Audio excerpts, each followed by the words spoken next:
Innal hamdalillah nahmaduhu wa nasta'inuhu wa nastaghfiruhu wa natubu ilayh wa na'udzu billahi min shururi anfusina wa min sayyiati a'malina may yahdihillahu fahuwal muhtad wa may yudlil falan tajida lahu waliyyan mursyida asyhadu an la ilaha illallah wahdahu la syarika lah wa asyhadu anna muhammadan abduhu wa rasuluh la nabiyya ba'dahu amma ba'du fa in asdaqal kalami kalamullah وأحسن الهدى هدى محمد صلى الله عليه وعلى آله وسلم وشر الأمور محدثاتها وكل محدثة بدعة وكل بدعة ضلالة وكل ضلالة في النار أما بعد Ikhwatal kiram, para abah dan para ummahat yang dimuliakan Allah subhanahu wa ta'ala. Alhamdulillah, di sore hari ini kita semua masih diizinkan Allah subhanahu wa ta'ala untuk dapat bersua dan berjumpa, ya, dalam rangka untuk tafaqquh fid din. Walhamdulillah. Dan insyaallah di hari ini, yaitu di hari Senin tanggal 1 Dzulqa'dah 1441 Hijriah yang bertepatan dengan tanggal 22 Juni 2020, ya, kita insyaallah di sini, ya, kita akan melanjutkan kajian kita, ya, yaitu membahas risalah atau kutayib dari kajian hadis kita, ya, yakni kita membahas tentang 40 hadis, ya, 40 hadis, ya, yaitu yang berjudul Al-Hirmanu minat Tashji'i 'inda al-hajah, ya, yaitu yakni tidak perlu untuk melakukan motivasi atau mendorong ketika memang ada kebutuhannya, ya, ketika ada hajatnya, ya. Di sore hari ini, ya, kita akan membahas hadis yang ke-37, ya, dan insyaallah tinggal 3 pertemuan lagi, ya, kita akan menamatkan risalah atau kutayib ini. Dan ya, mungkin sekarang di daerah sekitar Depok, Jakarta dan sekitarnya sedang hujan, ya. Ya, ini adalah kesempatan yang baik bagi kita untuk berdoa kepada Allah. Allahumma shayyiban nafi'ah. Semoga Allah menjadikan hujan yang turun ini adalah hujan yang bermanfaat, dan juga mudah-mudahan, ya, jaringan kita selama kajian ini baik, ya, dan juga lancar, ya. Ya, baik. Ikhwatal kiram, ya, para abad dan ummahat yang dimuliakan Allah subhanahu wa ta'ala, ya, kita langsung saja membahas hadis yang ke-37, yaitu hadis yang dibawakan oleh penulis Syekh Abdul Aziz Al-Huwaitan hafizahullah ta'ala dari ibunda Aisyah radhiyallahu ta'ala anha, ya. Dan ini adalah hadis yang menunjukkan salah satu keagungan dan kemuliaan serta kesucian ibunda Aisyah radhiyallahu ta'ala anha, karena Allah subhanahu wa ta'ala yang membela beliau di saat adanya tuduhan-tuduhan keji dari orang-orang munafikin dan juga dari, ya, sebagian orang-orang beriman tapi yang termakan, ya, dengan berita-berita hoax atau berita-berita yang tidak benar. Dan juga ini sebagai bantahan bagi kelompok sesat yang paling pendusta, yaitu kelompok Syiah, ya, yang mana mereka tidak segan-segan mencela dan mencerca ibunda kita, ibunda orang-orang beriman, ibunda Aisyah radhiyallahu ta'ala anha. Dan dengan lisannya yang keji mereka menuduh ibunda Aisyah adalah sebagai wanita-wanita yang tidak benar, ya. Dan mudah-mudahan Allah subhanahu wa ta'ala membalas segala lisan-lisan dan keburukan-keburukan mereka dengan balasan yang layak bagi mereka. Baik, Syekh Abdul Aziz Al-Huwaitan hafizahullah ta'ala, ya, beliau membawakan hadis an Aisyah radhiyallahu anha hina qala laha ahlul ifki ma qalu, ya, dari ibunda Aisyah, semoga Allah meridhai beliau dan juga meridhai ayahnya, yaitu sahabat yang mulia, ya, Abdullah ibnu Abi Quhafa alias Abu Bakar radhiyallahu ta'ala anhu, ya, yaitu ketika ahlul ifki, ya, para pembuat fitnah, para penyebar fitnah, orang-orang yang suka membuat berita hoax, ya, maqalu, ya, kemudian mereka itu berkata, membuat dusta tentang ibunda Aisyah, kemudian fabarra'aha Allahu mimma qalu, maka Allah bebaskan, Allah bersihkan ibunda Aisyah dari segala apa yang mereka tuduhkan, dari apa yang mereka ya katakan tersebut. Qalat, ibunda Aisyah, beliau menyampaikan atau bercerita ya tentang kondisinya. Ini hadisnya panjang sebenarnya, cuman ya sebagaimana metodenya Syekh Abdul Aziz Al-Huwaitan, beliau meringkas hadis ini dan mengambil hanya pada poin utamanya, ya. Ibunda Aisyah itu menceritakan betapa beliau sangat menderita sekali dengan adanya ujian seperti ini. Sampai-sampai ya beliau pun merasa Rasulullah Shallallahu Alaihi Wasallam itu seakan-akan tidak mempercayai beliau, ya, ya seakan-akan Nabi itu ragu-ragu dengan ibunda Aisyah, ya. Beliau ceritakan di sini, ya, wahwa, ya, yuribuni, ya, fi waja'i, sehingga beliau pun SAW itu juga merasa ragu dengan sakitku, ya, waja'i dengan sakitku, ya. Anni la a'rifu min Rasulillahi sallallahu alaihi wasallam al-lutfa alladhi kuntu ara minhu. Ya, aku seakan-akan sudah tidak lagi mengenal adanya kelembutan Rasulullah SAW yang dulu aku sering melihat ada pada ya diri Rasulullah sallallahu alaihi wasallam. Hina ashtaki, yaitu ya kata ibunda Aisyah, hina ashtaki innama yadkhulu Rasulullah sallallahu alaihi wasallam fayusallimu thumma yaqulu kaifa tikum, ya, fadzaka yuribuni. Ketika aku jatuh sakit, Rasulullah SAW masuk menjumpai aku, kemudian mengucapkan salam kepadaku. Coba perhatikan, ini sebenarnya akhlaknya Nabi SAW ketika istrinya sedang dilanda fitnah, ya, sedangkan Nabi sendiri pun juga beliau dalam kondisi yang tidak tahu kepastiannya, nanti akan kita bahas, ya. Ya, namun beliau tetap mengunjungi istrinya. Kemudian Nabi bertanya, ya, kaifatikum, bagaimana kondisimu, bagaimana keadaanmu. Nah, cuman ibunda Aisyah, ya, radhiyallahu taala anha, beliau manusia biasa, beliau seorang wanita, ya, dan sebagaimana kita ketahui wanita biasanya lebih didominasi oleh perasaan, ya. Dan beliau pun mengira, ya, bahwasanya fadzaka yuribuni, ya. Nah, pertanyaan Nabi itu seolah-olah beliau itu sedang meragukanku, ragu-ragu kalau aku sakit. Ya, padahal Nabi cuma tanya, ya, kaifatikum, ya, bagaimana keadaanmu, bagaimana kondisimu, gitu kan. Yang mana ketika itu ibunda Aisyah radhiyallahu taala anha, beliau sedang sakit, ya. Jadi menurut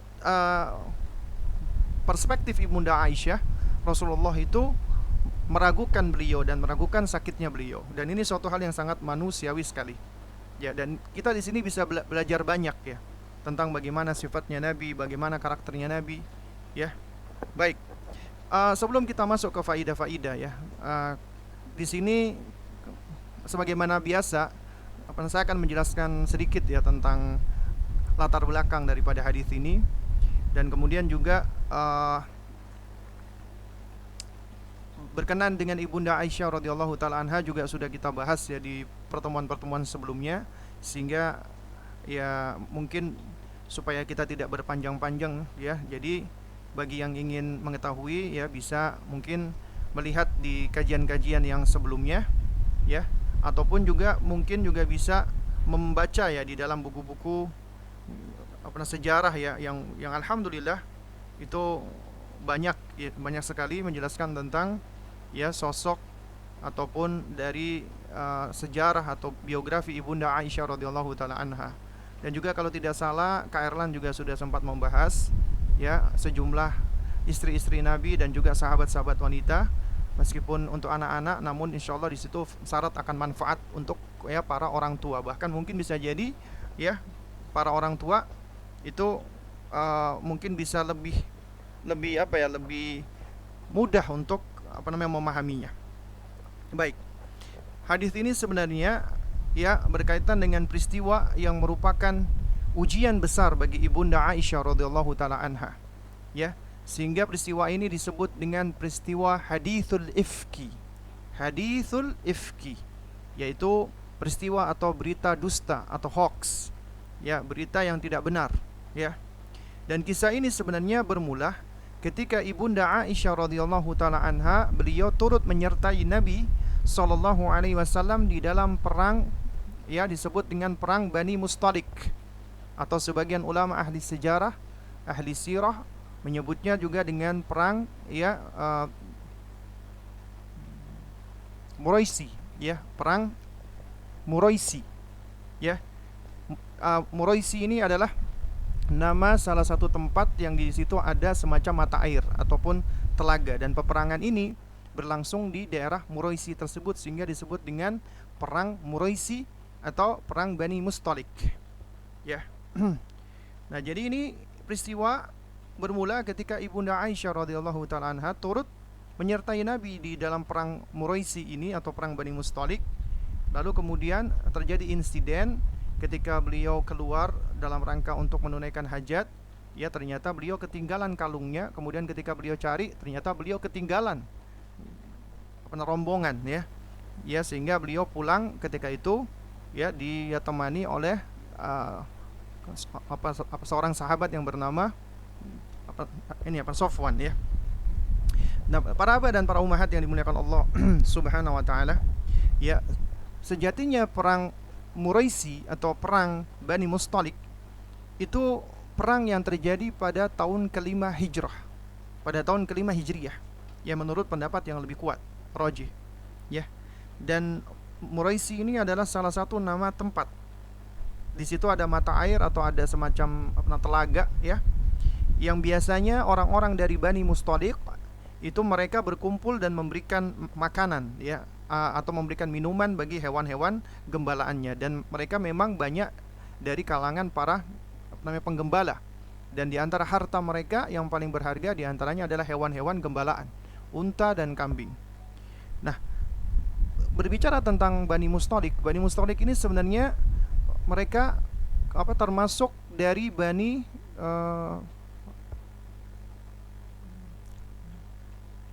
Khuza'ah, ya. Jadi Bani Mustalik ini termasuk Bani Khuza'ah, yang mana Bani Khuza'ah ini sejatinya juga memiliki hubungan atau pertalian saudara dengan suku Aus dan suku Khazraj di Madinah. Nah, hanya saja mereka tinggal tidak di wilayah Madinahnya, tapi mereka tinggal di wilayah di antara Mekah dan Madinah, tapi lebih dekat dengan Mekah, ya. Dan mayoritas mereka ketika itu masih musyrik, ya, banyak yang masih musyrik, ya. Nah, juga disebutkan oleh para ulama ahli sejarah di kampung mereka itu ada sebuah berhala, yaitu patung Manat yang biasa disembah.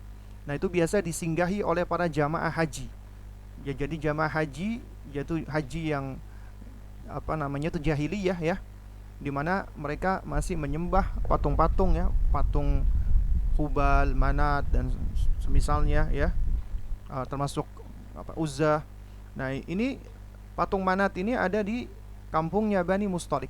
Jamaah haji ketika itu yang berasal dari sejumlah negeri, ketika mereka akan haji ke Mekkah, dan hajinya mereka adalah haji syirik, ya, haji jahiliyah, ya, mereka bisa singgah ke Bani Mustalik dalam rangka untuk menyembah ataupun mengambil keberkahan dan bertawassul kepada patung Manat. Nah, ini menunjukkan bahwasanya ternyata kebiasaan orang-orang jahiliyah itu seperti itu. Dan sayangnya, ya, ada sebagian, ya, saudara-saudara kita yang mana mereka masih jahil, mereka nggak tahu, ya, mereka jatuh kepada kesyirikan, ya. Dan zahirnya memang orang yang jatuh kepada kesyirikan musyrik, ya. Jadi ada yang ketika hendak haji atau umroh, mereka harus melakukan safar dulu, ya, melakukan safari ke makam-makam atau ke kuburan-kuburan para wali, ya. Kalaupun tidak jatuh kepada syirik, maka jatuh kepada bid'ah. Kalau seandainya mereka meminta-minta kepada penghuni kubur, maka bisa jatuh kepada kesyirikan. Cuman kalau mereka ya datang itu adalah dalam rangka untuk bertawassul, maka sejatinya tawassul itu bukanlah termasuk syirkul akbar, ya, tapi dia termasuk syirkul asghar dan termasuk bid'ah, ya. Oke. Jadi ternyata di Bani Mustalik ini ada ya berhala patung Manat, ya. Nah, kemudian Bani Mustalik itu dipimpin oleh seorang yang bernama Harith ibn, ya, itu Dirar, ya. Harith bin Dirar ini kelak menjadi bapak mertuanya Rasulullah SAW, ya. Tapi ketika itu Harith bin Dirar beliau masih musyrik, ya. Dan ketika itu beliau masih, ya, dia masih memusuhi Rasulullah SAW. Dan ketika perang Uhud meletus, mereka Bani Mustalik dipimpin oleh Harith bin Dirar, ya, mereka bersekutu dengan musyrikin Mekkah dalam rangka untuk memerangi kaum muslimin. Dan akhirnya kaum muslimin ketika itu mengalami kekalahan ketika itu di perang Uhud, ya.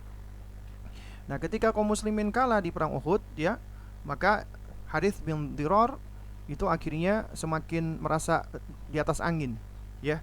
Dia berencana untuk menyerang kaum muslimin. Akhirnya Nabi SAW pun mendengarkan tentang hal ini, ya. Beliau dengar informasi ini.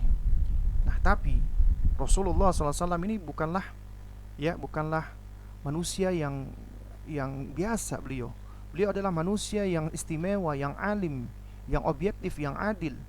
Ketika beliau mendapatkan berita tentang rencana penyerangan yang dilakukan oleh Harith bin Dirar, beliau nggak langsung menerima begitu saja. Apa yang beliau lakukan? Nah, yang beliau lakukan adalah beliau ingin ngecek dulu, mengonfirmasi dulu, ya, cek dan recheck dulu. Beliau bertabayun dulu, mencari informasi, nggak langsung menerima. Ya, dan beginilah seharusnya seorang muslim itu ketika dia mendapatkan berita, ya, hatta berita tentang penyerangan dari orang-orang kafir. Ya, ini orang kafir ini mau menyerang. Beliau nggak langsung serta-merta langsung terima, enggak. Tapi beliau cek dulu. Dengan cara apa? Beliau, ya, mengutus seorang sahabat yang bernama Buraidah ibnu Hasib al-Aslami untuk menyusup ke Bani Mustalik, ya, kemudian memata-matai mereka dan mencari informasi benar tidaknya apakah Harith ibnu Dirar akan menyerang Rasulullah SAW dan para sahabatnya. Nah, ini menunjukkan apa? Menunjukkan betapa Nabi SAW itu adalah sosok yang luar biasa. Beliau pemimpin dan beliau tidak gegabah. Beliau tidak asal-asalan, tidak sembrono. Beliau lakukan itu dengan anat, dengan ketenangan, ya, dengan tidak ngawur, ya. Jadi beliau benar-benar berusaha untuk memastikan dulu benar nggak ini, ya, apakah Harith bin Dirar akan menyerang. Akhirnya beliau kirimkan, ya, seorang mata-mata. Dan ini juga menunjukkan Nabi SAW adalah orang yang ahli tentang taktik dan strategi ketika berperang dan yang semisalnya, ya, sehingga beliau tahu di situ ada aktivitas-aktivitas di dalam perang itu, ada yang namanya aktivitas spionase, ya, aktivitas memata-matai kondisi musuh. Ini penting dan ini sangat perlu sekali, ya, untuk mengetahui sejauh mana kekuatan musuh dan apa rencana, makar-makar dan agenda-agenda mereka. Dan di sini juga menunjukkan betapa Rasulullah itu adalah orang yang cerdas, ya. Ini juga sudah kita bahas, ya, maksud saya sudah kita singgung. Nabi itu, ya, sudah bisa memetakan kemampuan dan potensi sahabat-sahabatnya.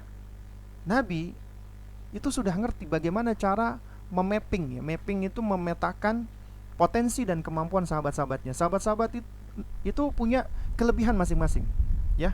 Punya keunikan masing-masing, keistimewaan masing-masing. Dan ini yang oleh Rasulullah SAW itu, ya, beliau amati, beliau fokus dengannya, dan kemudian beliau gali dan beliau kembangkan. Nah, karena itu makanya beliau melihat ini sosok sahabat yang bernama Buraidah ibnu Hasib al-Aslami adalah orang yang cocok untuk menjadi mata-mata, ya. Dikarenakan apa? Dikarenakan memang Buraidah ini adalah orang yang pandai untuk mengorek informasi, pandai untuk ya dia menyusup ya, kemudian juga pandai untuk istilahnya untuk apa ya, untuk bergaul dan seterusnya ya. Nah, ini bisa dilihat oleh Rasulullah. Akhirnya beliau utus ya Buraidah bin Hasib al-Aslami. Nah, kalau kita sedikit singgung ya tentang Buraidah bin Hasib itu, beliau adalah salah seorang pemuda dari Bani Saham. Dari Bani Saham di Aslam, makanya disebut dengan Al-Aslami, dari Bani Saham ya. Dan Nabi bertemu dengan Buraidah itu ketika Nabi dan Abu Bakar saat itu hijrah ke Madinah, dikejar-kejar oleh orang-orang musyrikin Quraisy ya. Nah, setelah Nabi selamat ya, ketika itu Nabi masih tetap dikejar karena para pembesar musyrikin Quraisy, mereka membuat sayembara untuk menangkap dan membunuh Rasulullah SAW dan juga sahabat beliau.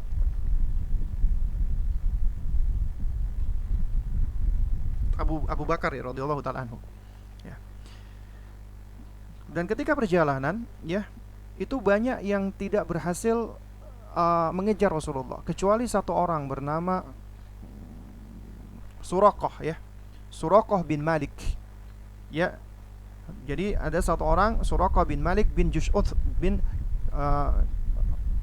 Jush'um ya. Jadi ketika Suraqah bin Malik dengan sahabat-sahabatnya lagi nongkrong, kemudian ada seorang datang yang menyampaikan itu sepertinya ada orang yang sosoknya sama dengan Muhammad dan sahabatnya sedang jalan tuh ya. Nah, awalnya Suraqah ya itu ketika dia tahu hadiahnya ya, dia kepengen hadiahnya itu adalah untuk dirinya sendiri. Nah, sehingga makanya ketika dia nongkrong sama teman-temannya dapat informasi seperti itu, dia berusaha menolak dulu. Oh enggak, itu mungkin bukan Muhammad dan sahabatnya. Karena Muhammad dan sahabatnya sepertinya dia melewati ini dan ini, itu sepertinya orang lain, fulan dan fulan ya, kata dia. Nah, setelah itu dia langsung pulang. Ketika pulang dia langsung menyuruh budaknya untuk mempersiapkan kudanya. Ya.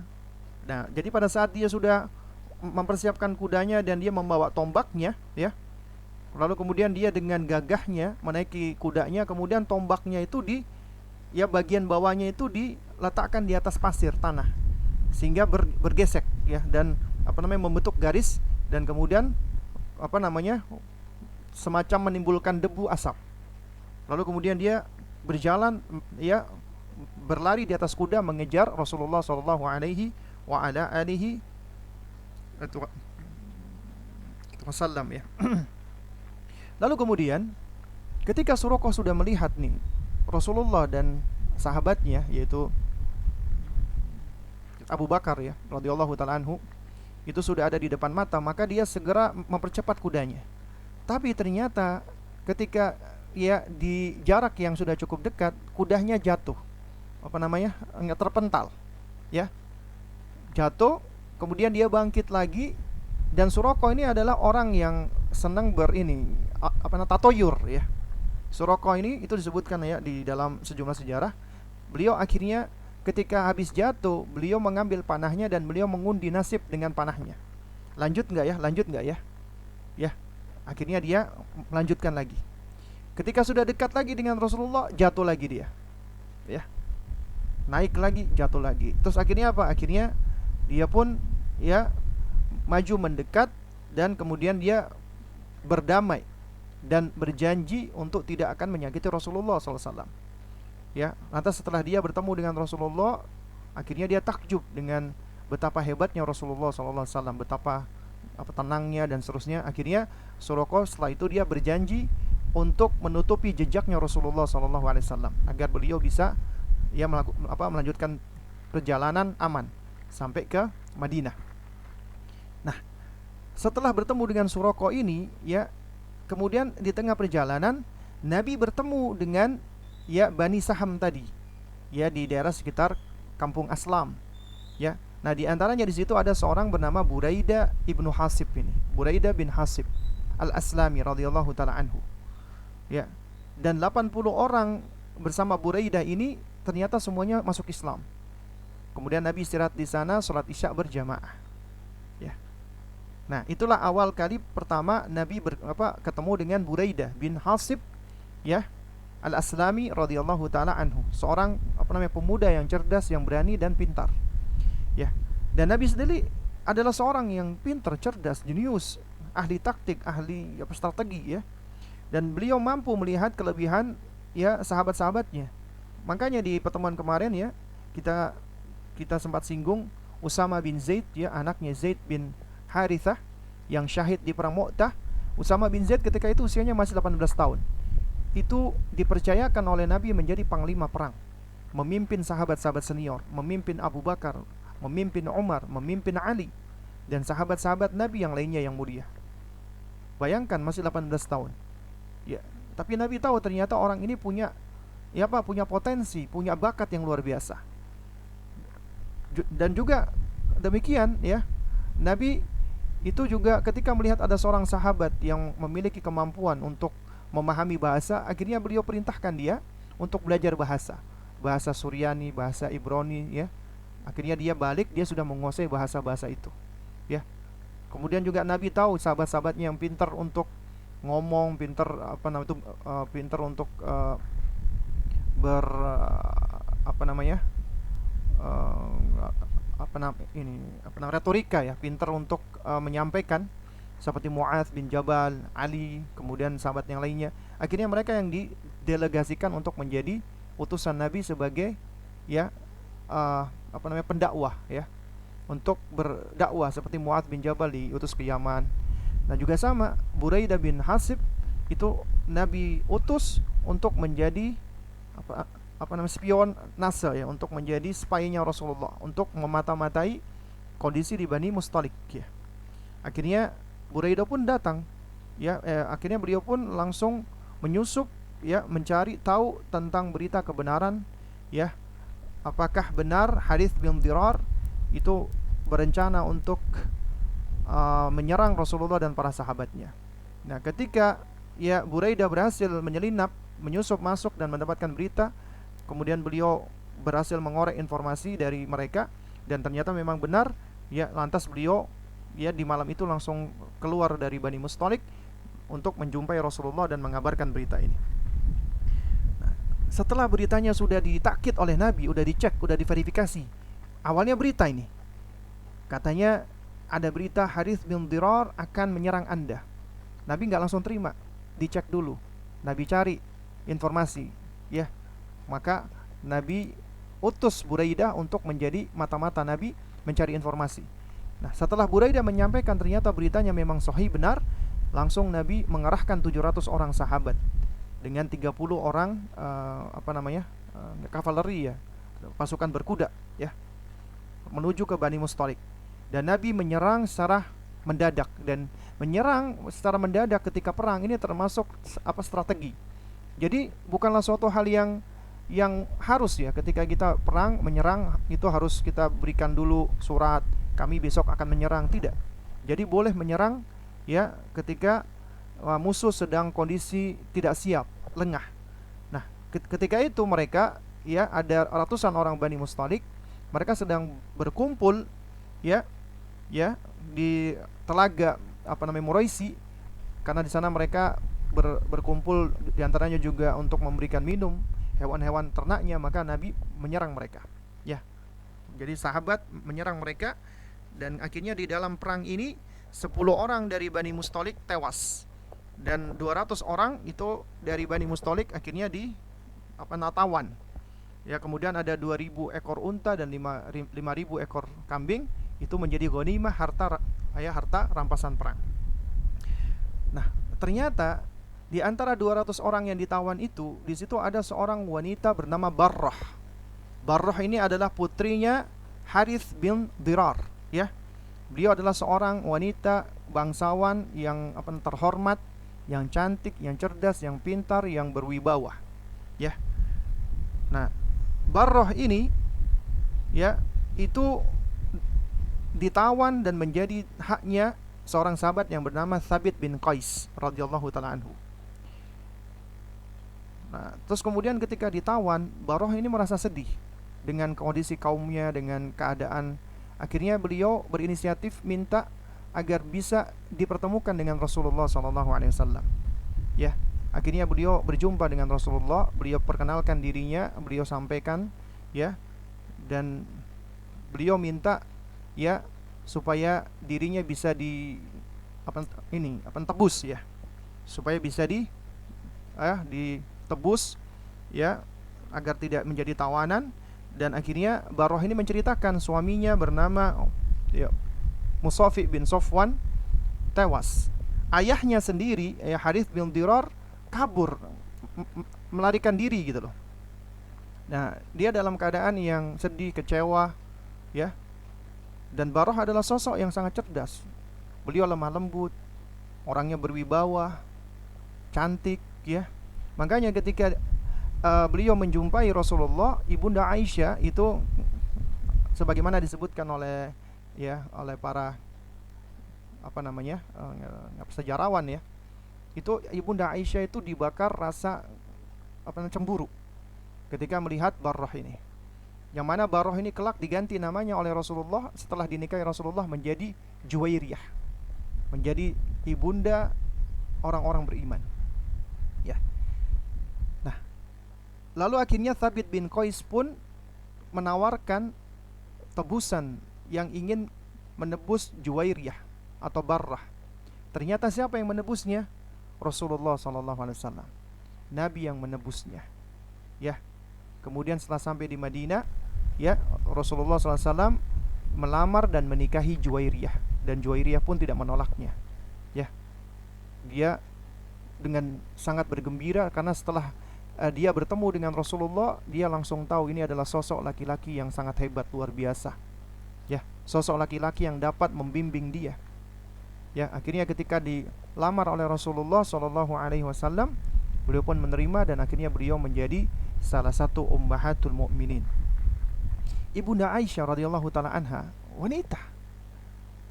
Beliau ketika melihat Juwairiyah atau Barrah datang menemui Rasulullah, beliau sudah dibakar kecemburuan, ya. Tapi beliau tetap adalah seorang wanita yang mulia. Meskipun beliau cemburu, beliau tetap menyampaikan tentang Juwairiyah, bahwasanya Juwairiyah ini adalah wanita, ya, yang paling membawa keberkahan untuk kaumnya. Kenapa? Karena setelah Juwairiyah dinikahi oleh Rasulullah, maka 200 tawanan yang ditawan oleh sahabat langsung melepaskan mereka semua, langsung memerdekakan mereka semua, karena tidak layak, ya, saudara-saudara istrinya Nabi ummahatul mukminin itu ditawan oleh mereka. Akhirnya dengan menikahnya Juwairiyah itu membebaskan 200 tawanan yang lainnya, dan ketika mereka tahu Juwairiyah masuk Islam, mereka pun langsung masuk Islam semuanya. Dan Masya Allah, inilah caranya Rasulullah SAW, ya, sehingga akhirnya menyebabkan banyak sekali orang-orang masuk Islam dengan cara-cara yang dilakukan oleh Rasulullah SAW. Ya. Nah, kemudian ketika Harith bin Dirar dengar putrinya ditawan oleh orang-orang Islam, oleh Rasulullah, maka dia akhirnya ingin menjumpai Rasulullah. Dia ingin menebus putrinya, ya, dan dia ini adalah seorang yang memiliki hewan gembalaan banyak sekali, hewan ternaknya banyak, ya. Dia ingin menebus putrinya dengan semua hewan untanya. Tapi ternyata dia punya 2 hewan unta spesial, ya. Unta merah yang paling mahal. Itu dia sembunyikan 2 hewan unta ini di daerah Wadi Akik, ya, di daerah lembah Akik. Ya. Kemudian dia datang menjumpai Nabi, dia tawarkan untuk bisa menebus putrinya, ya. Dan saat itu, ya, sepertinya masih belum dinikahi oleh Rasulullah sallallahu alaihi wasallam, ya. Jadi ingin dibebaskan, ya, ingin ditebus, ya. Tapi ternyata Rasulullah tahu, ya. Malaikat Jibril yang ngasih tahu kepada Nabi, ya. Ketika dia menawarkan semua untanya, Nabi bertanya, lantas bagaimana dengan 2 ekor unta, ya, yang engkau letakkan di Wadi Akik, ya. Hal ini menyebabkan Harith bin Dirar menjadi takjub. Dari mana kok Muhammad bisa tahu gitu, ya? Akhirnya apa? Akhirnya dari rasa takjubnya ini kemudian dia melihat peranginya Rasulullah, dia lihat secara langsung, kemudian dia ngobrol, akhirnya ini menyebabkan akhirnya Harith bin Dirar mengikrarkan syahadatnya masuk Islam. Ya. Kemudian Islamnya Harith bin Dirar ini diikuti dengan keislaman hampir semua dari Bani Mustalik. Bani Mustalik akhirnya masuk Islam. Nah, sementara ibunda Juwairiyah radhiyallahu taala anha setelah itu menjadi salah satu ibunda orang-orang beriman, istrinya Nabi, dan beliau diantara salah satu istri Nabi yang paling gemar beribadah. Ya, beliau adalah wanita yang sangat pemalu, tunduk kepada Allah dan Rasulnya, ya, yang senang sholat malam.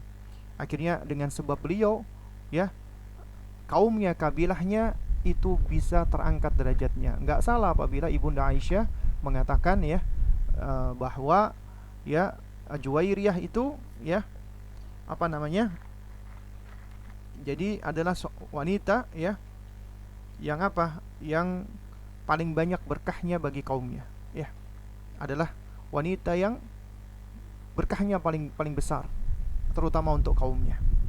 Baik, kembali lagi ke ibunda Aisyah radhiyallahu taala anha, ya. Nah, jadi pada saat ibunda Aisyah, ya, dan tentara Nabi SAW itu sudah selesai perang, ya, ketika dalam perjalanan pulang, nah itu memang merupakan kebiasaan, ya, istri-istri Nabi seperti ibunda Aisyah itu, ya, mereka ketika perjalanan itu mereka berada di semacam tandu, ya, yang disebut dengan sekedup namanya, ya. Jadi di atas tandu ini ada semacam kayak kotak, ya, ada kayak semacam rumah-rumahan. Nah, ibunda Aisyah itu selama perjalanan beliau berada di dalam situ, gitu. Ini tujuannya adalah apa? Tujuannya adalah supaya bagian dari memuliakan, ya, ummahatul mukminin, dan juga supaya beliau tidak begitu tampil, ya, tidak begitu tampak di hadapan orang-orang lain, gitu loh, sahabat-sahabat yang lain. Nah, ketika perjalanan pulang, pada saat sedang istirahat, ya, nah ibunda Aisyah beliau keluar dari sekedupnya, dan keluarnya beliau nggak ada yang tahu kenapa, karena inilah diantara, ya, sifat-sifat malunya para sahabat Nabi. Jadi ketika ibunda Aisyah itu diangkat, ya, dan kemudian diletakkan sebelum ibunda Aisyah keluar atau itu sahabat-sahabat laki-laki itu mereka sudah menyingkir, mereka berkumpul dengan kalangan mereka sendiri, ya. Nah, dikarenakan ada hajat, akhirnya ibunda Aisyah radhiyallahu taala anha beliau keluar. Setelah itu beliau balik lagi ke dalam sekedupnya, ya. Nah, ketika beliau sudah balik, lalu tiba-tiba beliau sadar kalungnya ketinggalan, ya, kalungnya hilang, jatuh. Dan kalung ini adalah kalung yang spesial. Akhirnya beliau pun keluar lagi dari sekedupnya untuk mencari kalungnya yang hilang tadi. Nah, ketika beliau sudah ketemu kalungnya dan beliau balik ke tempat peristirahatan tadi, ternyata sudah nggak ada. Ternyata, ya, rombongan para sahabat, ya, dan Rasulullah itu sudah berangkat. Mereka sudah bergerak, ya. Nah, mungkin ada nih orang yang bertanya, loh, masa sih kok nggak tahu ketika sekedupnya diangkat, kalau sekedupnya itu kosong? Ya, disebutkan oleh para ulama, karena ketika itu ibunda Aisyah usianya masih belia belasan tahun, dan beliau masih tubuhnya sangat ringan, enteng, sehingga ketika beliau ada di dalam sekedup atau nggak ada, itu tidak begitu signifikan bedanya, sehingga para sahabat yang mengangkat sekedup itu nggak sadar ternyata di dalam sekedup itu ibunda Aisyah radhiyallahu taala anha tidak ada, ya. Jadi sekedupnya kosong. Nah, ketika beliau ditinggal, ya, namanya manusia, beliau kaget, dan beliau juga merasa gelisah juga. Nah, dikarenakan beliau adalah wanita yang cerdas, akhirnya beliau putuskan untuk menunggu di tempat itu. Beliau tunggu dengan harapan, ya, Rasulullah dan para sahabatnya tahu beliau nggak ada, akhirnya balik lagi dijemput, gitu loh. Tapi ternyata, ya, mereka tidak kunjung datang, gitu loh. Akhirnya ibunda Aisyah sendirian menunggu di situ. Nah, nggak lama kemudian muncullah seorang sahabat yang saat itu datang belakangan, ya, bernama Sofwan. Ya, Sofwan, ya, beliau adalah seorang pemuda, dan ketika melihat Ibunda Aisyah ketika itu yang sedang berhijab, ya. Nah, beliau tahu bahwasanya ini kok seperti Aisyah, karena ketika di Mekkah, ya, Ibunda Aisyah radhiyallahu taala anha waktu masih kecil kan. Jadi intinya Sofwan ini kenal gitu loh. Ya. Akhirnya ya ketika Sofwan tahu itu Ibunda Aisyah radhiyallahu taala anha, akhirnya beliau suruh ya untanya untuk membungkuk. Akhirnya Ibunda Aisyah di apa ya namanya, diberikan isyarat untuk naik di atas unta. Kemudian Sofwan pun menuntun untanya sampai ke Madinah. Selama perjalanan itu disebutkan ya, apa di dalam riwayatnya tidak ada yang namanya bincang-bincang antara Ibunda Aisyah dengan Sofwan, tidak ada. Ya, Ibunda Aisyah diam, Sofwan pun diam, tidak ada perbincangan, ya. Dan ini adalah sifat-sifat malunya para sahabat Nabi, ya. Semoga Allah apa namanya, meridhoi ya mereka semuanya, ya. Ridwanullah alaihim ajmain. Nah, ketika Ibunda Aisyah pulang sampai di Madinah, dan ketika itu beliau berada di atas untanya Sofwan, dan Sofwan yang menuntun ya, maksud saya menuntun untanya, mulailah heboh, gosip. Nah, di situ ada orang-orang munafikin, orang-orang yang memang benci dengan Islam, tapi dalam rangka untuk oportunis ya, supaya menyelamatkan dirinya, akhirnya mereka pura-pura masuk Islam. Nah, gembongnya adalah Abdullah bin Ubay bin Salul. Ketika melihat itu, mulailah dia membuat berita-berita keji dan berita-berita buruk, ya, bikin hoax. Dan ini memang mereka, orang-orang munafikin itu dari dulu mereka selalu mengintai, melihat, supaya bisa memporak-porandakan kaum muslimin, supaya bisa membuat hasutan-hasutan, memprovokasi dan seterusnya. Ini emang dari dulu. Kalau ada yang tanya, loh, lalu kenapa kok mereka boleh tinggal di Madinah? Inilah diantara letak indahnya Islam, ya. Selama orang itu dia menzahirkan, menampakkan keislamannya, ya, maka urusan hatinya adalah urusan dirinya dengan Allah. Dia tetap mendapatkan perlindungan. Dia mendapatkan perlindungan akidahnya, mendapatkan perlindungan dia mendapatkan perlindungan bagi jiwanya, maksudnya darahnya, hartanya dan seterusnya. Padahal dia seorang munafikin. Akhirnya ya Abdullah bin Ubay bin Salul membuat ya fitnah, dusta, tuduhan-tuduhan keji terhadap Ibunda Aisyah radhiyallahu taala anha. Nah, sebagai manusia biasa, ada sejumlah sahabat yang ternyata termakan dengan isu tersebut. Di antaranya pamannya Aisyah radhiyallahu taala anha, yaitu sepupunya abinya yang bernama Mistah. Ya, kemudian juga ada sahabat yang lain seperti Hasan bin Thabit, kemudian apa namanya? Ya, itu Hamna ya. Ya, kemudian apa namanya?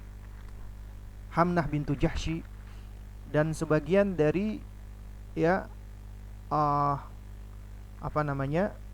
Dari sebagian suku Aus ya. Itu yang turut termakan dengan gosip yang buruk seperti ini. Yang namanya manusia ya. Ya. Dan juga kita tahu ya, namanya manusia, sahabat juga manusia biasa, juga tingkatan ilmu mereka berbeda-beda. Jadi ada di antara mereka yang juga kena makan ya. Dan bahkan isu ini itu sampai berpotensi mencetuskan terjadinya perang saudara.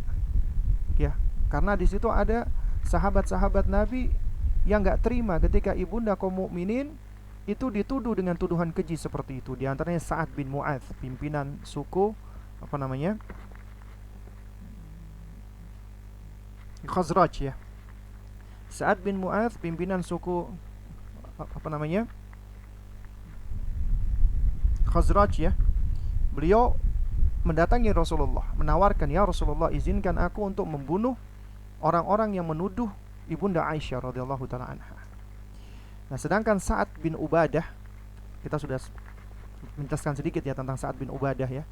Ya, di pertemuan yang lalu, dan beliau menjadi salah satu tokoh dan pemimpin suku Aus. Ketika tahu, beliau menentang ya, karena yang melakukan yang melakukan fitnah, maksudnya kena isu fitnah ini adalah dari dari sukunya beliau, Sa'ad bin Ubadah itu loh. Akhirnya apa? Akhirnya terjadi cekcok antara suku Aus dengan suku Khazraj, dan ini memang yang diinginkan oleh orang-orang munafikin. Mereka bermaksud untuk mengadu domba, ya, sehingga nyaris terjadi pertumpahan darah. Nah, cuman Nabi SAW itu bisa mendamaikan mereka, dan diperingatkan oleh Rasulullah SAW tentang bahayanya asabiyah atau sentimen-sentimen fanatisme, ya. Dan Nabi sendiri sebagai sosok manusia, beliau juga dilanda kesedihan. Beliau juga sedih, merasa pilu, ya. Beliau sebenarnya di dalam hatinya tidak percaya dengan apa yang menimpa Ibunda Aisyah radhiyallahu taala anha. Nah, cuman sebagai sosok manusia biasa yang mana beliau belum dapat pengetahuan, ya, benar tidaknya, maka ya kita diajarkan oleh Nabi bagaimana sikap yang benar ketika kita menghadapi hal-hal yang seperti ini, ya. Akhirnya Ibunda Aisyah radhiyallahu taala anha pun pulang ke rumah bapaknya, dan Aisyah sangat sedih sekali.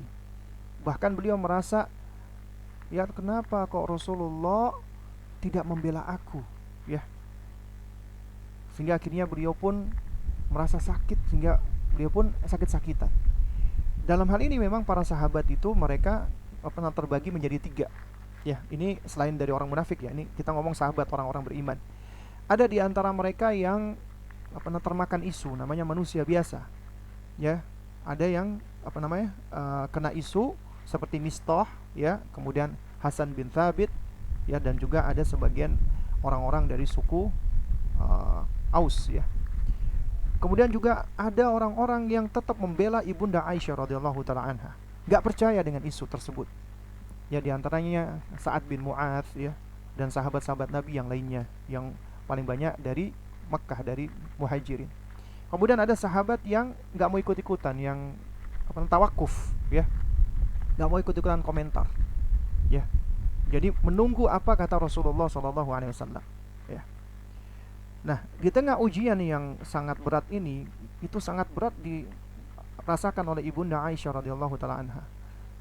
Jadi hanya kepada Allah Subhanahu wa taala semata Ibunda Aisyah itu beliau curhat, mengadu, ya. Dan ini mengajarkan kepada kita betapapun sulitnya masalah kita, maka sesulit-sulitnya kita tetap masih punya Allah Subhanahu wa taala. Inilah yang terus dilakukan oleh Ibunda Aisyah. Beliau merasakan dunia begitu sempitnya, begitu, ya, beratnya buat beliau, sampai akhirnya itu menimpa fisiknya beliau sakit-sakitan, dan beliau tetap mengadu kepada Allah Subhanahu wa taala. Beliau berdoa meminta kepada Allah agar Allah Subhanahu wa taala menyingkap hakikatnya, ya, kepada Rasulullah melalui mimpi. Beliau minta supaya Allah jelaskan tentang bersihnya beliau melalui mimpi, tapi ternyata Allah bela beliau bukan dari mimpi, tapi Allah turunkan wahyu. Allah turunkan Al-Qur'anul Karim, ya, dalam rangka membela Ibunda Aisyah radhiyallahu taala anha. Ini menunjukkan betapa mulianya ibunda kita, Ibunda Aisyah radhiyallahu taala anha, karena Allah Subhanahu wa taala sendiri yang membelanya, ya. Allah sampai-sampai menurunkan, ya, surat An-Nur, ya, dalam rangka menjelaskan hal ini, yaitu dari ayat ke-11 sampai ayat ke-20 atau ke-21. Ya, Allah Subhanahu wa taala, ya, turunkan ayat ini sehingga menjadi jelas akhirnya oleh Rasulullah dan para sahabat yang lainnya, ya. Bahkan Allah Subhanahu wa taala jelaskan, ya, Allah terangkan, ya, di dalam surat An-Nur, ya, ayat ke-11, ya. Innal ladzina ja'u bil ifki usbatun minkum. Sesungguhnya orang-orang yang membawa berita bohong itu adalah dari golongan kamu sendiri. Nah, perhatikan. Ternyata yang membawa berita bohong, hoax tersebut adalah dari golongan kamu sendiri. Ini juga mengajarkan kita ternyata seringkali berita-berita bohong, berita-berita hoax itu berasal dari kalangan kita sendiri, kaum muslimin. Imma mereka ada di antara mereka yang punya penyakit hati, orang-orang munafikin, atau imma orang-orang yang mereka mungkin kurangnya pengetahuan dan semisalnya, akhirnya mudah termakan turut menyebar-nyebarkan berita bohong tadi. Ternyata yang menyebarkan berita bohong adalah golongan kamu juga, kata Allah Subhanahu wa taala, ya. Tapi Allah terangkan, ya, la tahsabuhu syarran lakum. Janganlah kamu kira berita bohong itu jelek buat kamu. Bal huwa khairul lakum, bahkan berita bohong itu baik buat kamu. Ini hikmah yang Allah terangkan. Coba perhatikan para abah dan para ummahat. Kok bisa berita bohong itu kok dikatakan Allah baik buat kamu? Padahal itu membuat Ibunda Aisyah itu begitu tersiksanya beliau, begitu sedihnya beliau. Akhirnya Allah turunkan pembelaan ini. Allah ingatkan Rasulullah, ya. Dan di sini Allah jelaskan, ya, la tahsabuhu syarran lakum, janganlah kamu kira berita bohong itu jelek buat kamu. Bal huwa khairul lakum, bahkan berita bohong itu baik buat kamu. Kenapa dikatakan baik? Di antaranya dijelaskan oleh para ulama, dikarenakan dengan adanya hal ini akhirnya menyingkap hakikat orang-orang tersebut. Orang-orang yang jelek, orang-orang yang buruk akhirnya tersingkap, ya. Orang-orang munafikin semakin tersingkap kondisinya, sehingga akhirnya mereka pun menjadi malu dan akhirnya mereka menjadi tersisihkan. Dan juga tersingkap oleh sebagian sahabat, dirinya keliru, akhirnya dia bersalah, akhirnya dia memohon ampunan kepada Allah Subhanahu wa taala. Karena kita hamba Allah, manusia biasa yang bisa salah, bisa keliru. Akhirnya ketika kita keliru, kita salah, segera kita langsung bertaubat kepada Allah. Jadi ternyata segala apa yang Allah berikan di situ ada kebaikan-kebaikannya, ya. Ya, baru kemudian Allah terangkan, ya. Allah menjelaskan, ya, bahwasanya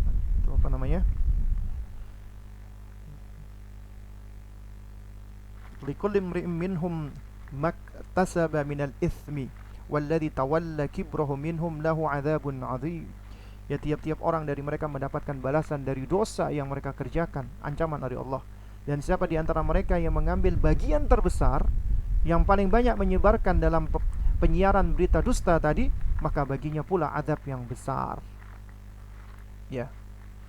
Kemudian di ayat ke-12, di sini Allah terangkan, Allah ajarkan kepada kita bagaimana jika kita mendapatkan berita yang buruk seperti itu. Ya. Laula id sami'tumuhu dhannal mu'minina wal mu'minatu bi anfusihim khairan wa qalu hadza ifkum mubin. Ya, mengapa di waktu kamu mendengar berita bohong itu, ketika kamu mendengarkan berita keji itu, ya, berita yang enggak benar itu, ya. Nah, kenapa kok tidak, ya, bi anfusihim khairan, ya, tidak berbaik sangka terhadap diri mereka sendiri, waqalu, dan mengatakan hadza ifkum mubin, ini adalah berita bohongnya nyata. Kita diajarkan kaidah di sini, berhusnudzon, berbaik sangka. Itu datang di dalam sebuah riwayat, ya. Abu Ayyub Al-Ansari radhiyallahu taala anhu ketika pulang ke rumah, ini ketika berita ini merebak, istrinya Ummu Ayyub bertanya, ya, namanya wanita kan, nanya, ya, dia nanya, wahai suamiku, ya, tidakkah Anda mendengar tentang apa berita-berita yang ada, ya, berkenaan dengan Aisyah, ya? Apa jawaban suaminya Abu Ayyub, ya? Dia mengatakan hadza ifkum mubin, itu adalah berita bohong yang nyata, ya. Kemudian coba perhatikan apa kata Abu Ayyub terhadap istrinya, ya. Wahai Ummu Ayyub, apakah engkau melakukan perbuatan itu, yaitu zina? Ummu Ayyub langsung mengatakan, ya tidak, wallahi tidak, wahai suamiku, tidak, aku tidak pernah melakukan perbuatan itu. Kemudian apa jawaban suaminya Abu Ayyub? Wallahi Aisyah afdalu minki, demi Allah Aisyah itu lebih baik, lebih utama dari kamu. Kamu enggak melakukan zina, ya. Kamu tadi ditanya apakah kamu melakukan zina, enggak, demi Allah Ibunda Aisyah lebih baik daripada kamu, ya. Ibunda Aisyah jauh lebih baik dibandingkan kamu. Ini seorang sahabat yang mulia, ya. Jadi seharusnya kita berhusnudzon, ya. Kemudian baru dijelaskan oleh Allah Subhanahu wa taala, ya, untuk orang-orang yang menuduh harus membawa bukti, membawa saksi. Kalau yang tadi, ya, itu adalah bukti batin, itu kita husnudzon, kita berbaik sangka. Baru ayat ke-13 ini adalah bukti zahir. Harus ada saksi dan harus ada bukti-bukti proofnya. Kata Allah Subhanahu wa taala, laula ja'u alaihi bi arba'ati syuhada fa idz lam ya'tu bi syuhada'i fa ulaika indallahi humul kadzibun. Mengapa mereka yang menuduh itu enggak mendatangkan 4 orang saksi atas berita bohong tersebut? Karena Anda ingin menuduh seorang itu berzina, bawa saksi 4 orang, ya. Karena apabila mereka enggak bisa mendatangkan saksi-saksi tersebut, maka sejatinya mereka adalah orang-orang yang pendusta, ya.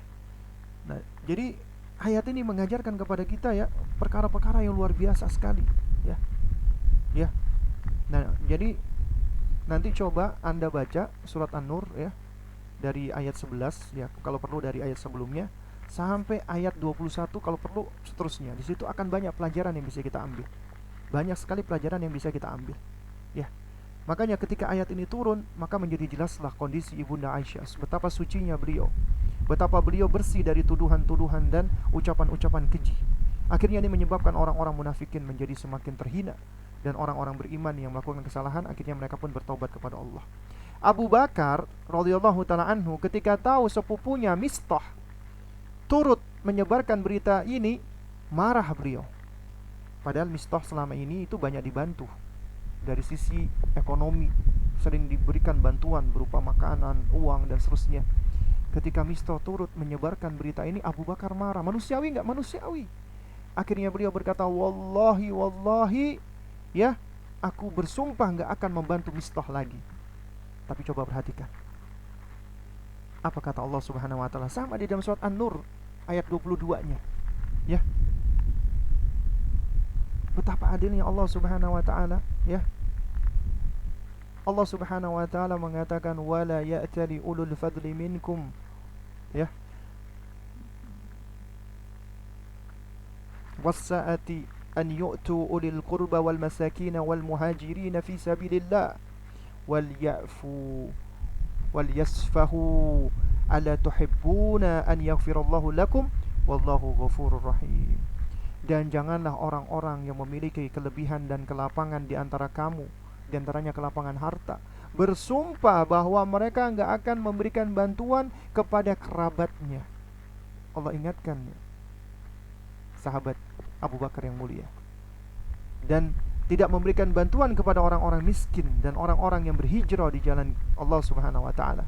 Kemudian Allah perintahkan wal ya'fu, hendaknya kalian memberikan maaf, wal yasfahu, hendaknya kalian berlapang dada, ya.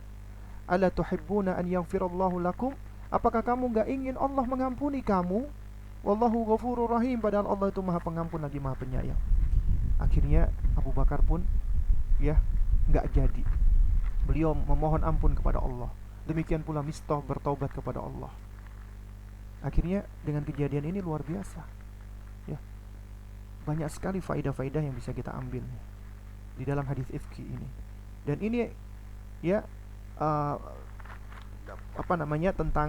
tentang kisahnya Ibunda Aisyah radhiyallahu taala anha ini, ya, itu bisa dibaca kisah-kisahnya di dalam buku-buku sejarah Nabi. Hampir semuanya ada.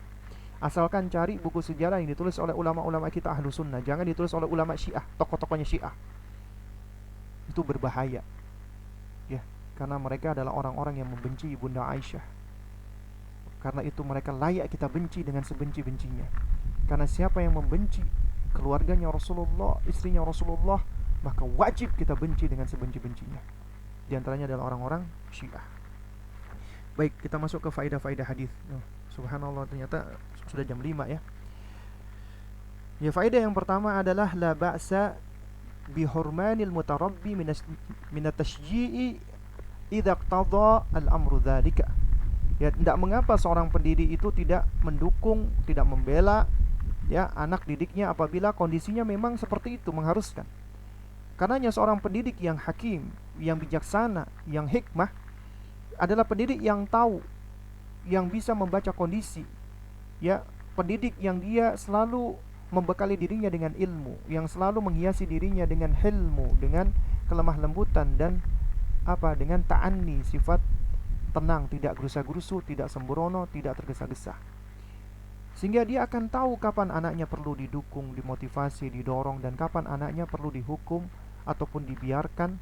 Dibiarkan bukan artinya diabaikan ataupun ditelantarkan sampai perkaranya menjadi jelas. Ini yang diajarkan oleh Rasulullah. Atau memang karena ada hajat di dalamnya. Nabi ajarkan hal ini. Beliau manusia biasa, tapi Allah istimewakan dengan risalah wa nubuwah.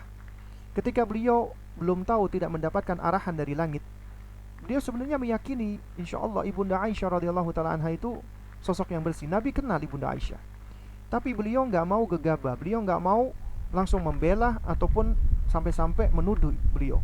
Beliau diam dulu. Beliau tunggu dulu arahan dari langit, arahan dari Allah Subhanahu wa taala, sehingga beliau bisa mengambil sikap yang benar, yang tepat. Ya. Artinya ini juga bisa menjadi contoh buat kita, yaitu kita harus berhati-hati, ta'ani, nggak tergesa-gesa gitu loh. Ya. Jadi jangan sampai dikit-dikit kita mudah langsung membela ataupun menyalahkan. Inilah sikap kita tawassut pertengahan. Ya, sifat yang hikmah. Artinya ini mengajarkan kita untuk selalu berusaha tenang, lemah lembut, ya, dan juga selalu ilmiah dan selalu berpijak dengan ilmu. Ya. Yang mana ini sebagaimana sudah kita tahu, kita terangkan di pertemuan yang lalu, ini termasuk rukun hikmah sebagaimana yang diterangkan oleh Al-Hafidz Ibnul Qayyim rahimahullah. Ya, yaitu ada al-ilmu wal hilmu wal anatu. Ilmu, hilmu, kelemah lembutan, dan anatu, ketenangan. Tidak gerusa-gerusu, tidak sembrono. Ya. Artinya jika keadaan itu belum jelas bagi kita, maka jangan langsung kita mengambil mauqif, mengambil sikap dengan membela atau menyalahkan. Dan jangan pula kita mudah termakan isu. Makanya di antara benteng kita agar kita nggak mudah termakan isu tadi, hikmah tadi, ilmu, hilmu, anatu. Ya. Ini mengajarkan kita koridor-koridor ilmiah dan landasan-landasan ilmiah di dalam segala hal, ya, terutama di dalam menerima berita dan juga di dalam mensikapi anak-anak kita. Ya, bukankah Nabi SAW di dalam sebuah hadis, ya, yang hasan, ya, Nabi SAW bersabda, at-ta'anni minallah, ya, wal ajalatu minasyaitan. Ketenangan, ya, sikap yang tidak sembrono, tergesa-gesa, itu dari Allah. Adapun al-ajala, tergesa-gesa, itu adalah datangnya dari syaitan. Ya. Ya. Dan kalau kita tadi baca, ya, surat An-Nur, ya, ayat 11 sampai 21, itu mengajarkan kita, ya, bahwasanya kita harus berhusnudzon. Kemudian kita juga harus cek dan recheck, kita harus tabayyun, kita harus mencari dulu buktinya, ya, dan seterusnya, ya. Nah, jadi hal ini juga mengajarkan kepada kita sebagai orang tua, sebelum kita mengambil sikap atau memutuskan sesuatu atas apa yang kita dengar tentang anak kita, maka tabayyun dulu. Tetap baik sangka dengan anak kita, tapi baik sangka kita nggak langsung membelanya. Dan juga jangan buruk sangka sehingga kita pun dikit-dikit langsung menyalahkannya. Cari buktinya. Kita harus tenang, objektif, sampai menjadi jelas buat kita. Jadi kita jangan sampai tergesa-gesa membela ataupun menyalahkan anak kita. Ya, ini afwan, ini ternyata belum geser, ya. Kemudian faedah yang kedua, ya. Faedah yang kedua, ya, dikatakan oleh Syekh Abdul Aziz Al-Huwaitan, inna ma fi'lun Nabi sallallahu alaihi wasallam dzalika qabla nuzuli bara'ati Aisyah radhiyallahu ta'ala anha minas sama'. Sesungguhnya apa yang dilakukan oleh Nabi tadi itu, ya, itu merupakan, ya, sesuatu yang beliau lakukan sebelum turunnya pembebasan, ya, ataupun ayat yang membersihkan ibunda Aisyah radhiyallahu taala anha, yaitu pembebasan dari langit, ya, ya, kepada ibunda Aisyah radhiyallahu taala anha, artinya dari semua tuduhan-tuduhan yang buruk dan keji tersebut. Jadi apa yang dilakukan oleh Nabi di sini adalah sebagai sosok manusia biasa, artinya sesuatu yang, ya, ketika beliau mengambil sikapnya itu, ya, itu adalah berangkat dari sisi manusiawi beliau. Dan ini adalah diantara salah satu bentuk potret hikmahnya beliau, ya, itu beliau tidak langsung dengan serta-merta membela ibunda Aisyah, bahkan sampai-sampai marah kepada sahabatnya, siapa yang menuduh dia harus berhadapan dengan saya. Tidak, Nabi tenang dulu, diam dulu. Apalagi Nabi menyalahkan, tidak, sampai menjadi terang dan jelas bagi Nabi, sehingga akhirnya, ya, kesabaran Nabi ini buahnya adalah Allah turunkan wahyu kepada beliau. Karena apabila itu dari Allah, maka sudah nggak ada lagi celah dan alasan untuk bisa membangkang, untuk bisa, ya, untuk bisa menolaknya. Kalau itu mungkin dari Rasulullah, orang-orang munafikin tadi yang membuat kericuhan itu mungkin bisa memprovokasi, ya, lihat itu nabimu itu, lihat tuh, ya, dia melakukan itu karena untuk membela istrinya ini dan lain sebagainya. Ya, akhirnya akan menimbulkan adanya percik-percik fitnah. Tapi ketika Nabi tenang, Nabi tidak langsung mengambil sikap sampai kemudian akhirnya wahyu dari Allah turun. Wahyu ini adalah keputusan absolut mutlak, udah nggak bisa diganggu gugat. Ya. Kemudian yang ketiga, faedah ketiga, ya, at-tasji'u al-lafzi wa 'adamuhu, ya, yu'athirani fil mutarabbi ta'thiran kabiran.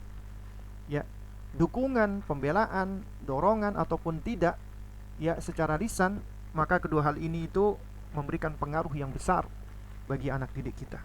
Memang demikian keadaannya. Misalnya contohnya, ya, kita punya anak nih melakukan sesuatu, ya, kemudian ini sesuatu yang masih kita dengar, ya. Misalnya dia dituduh nih, di sekolahnya dia merusak sesuatu misalnya, ya, dia dituduh merusak sesuatu.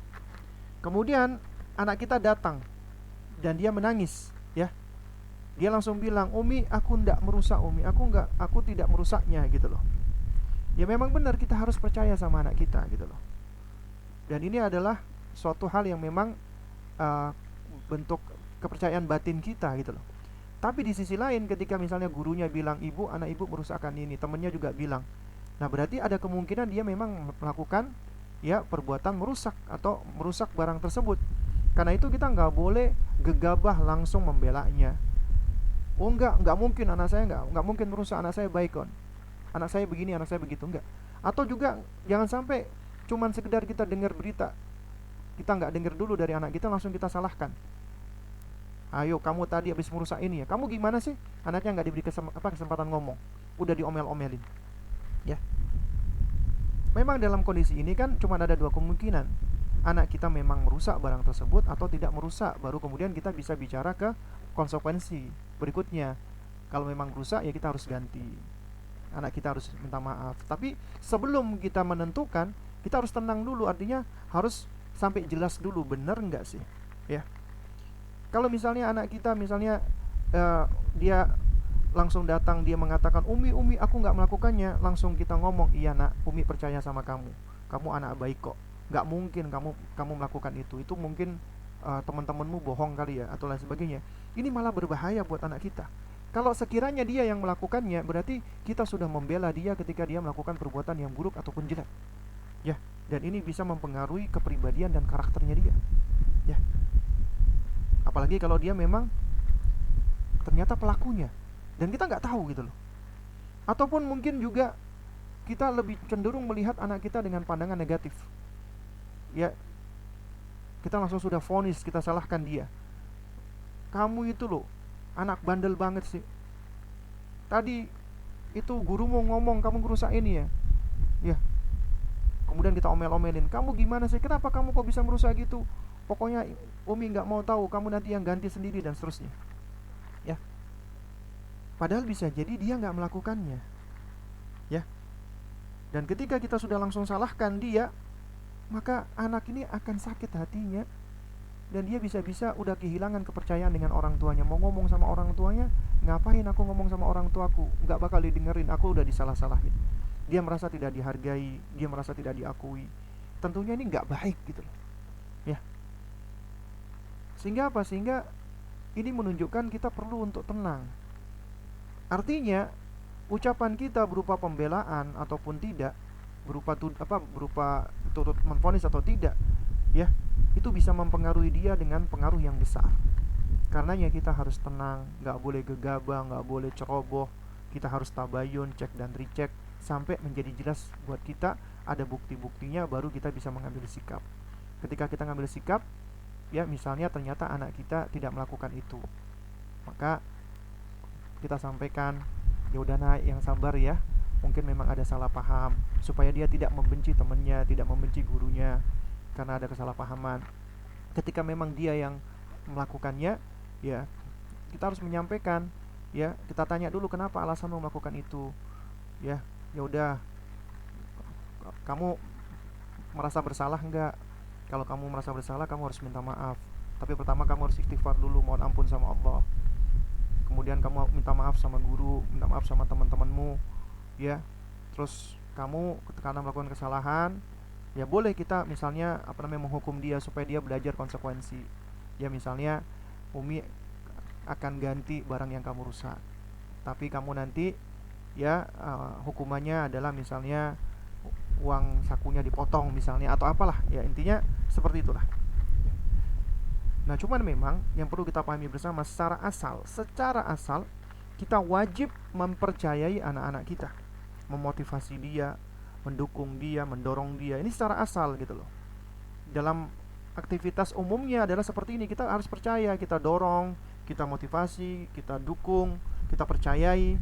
Tapi dalam keadaan-keadaan tertentu, misalnya dalam kondisi-kondisi seperti ada tuduhan, ya ada tuhmah pada dia, maka kita nggak boleh tiba-tiba langsung membela dia habis-habisan ataupun langsung menyalahkan. Nggak bisa, ya, karena ini bisa ya membangun uh,